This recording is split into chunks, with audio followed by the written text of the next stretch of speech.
A 300,000 yuan's vehicle cannot be charged due to a 1 yuan component. Don't laugh, it's true.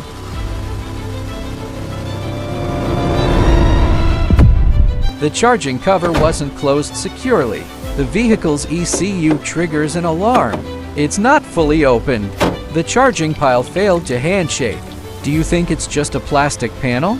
The secret lies within this G303 microswitch. It doesn't merely detect simple open-closed signals. It features 2 independent sensing channels.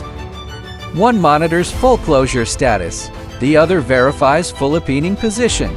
If one of the 2 components is missing, the entire vehicle system will fail to recognize the signal.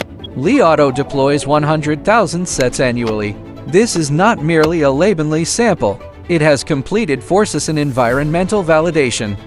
It has passed mass production validation under rainy condition tests.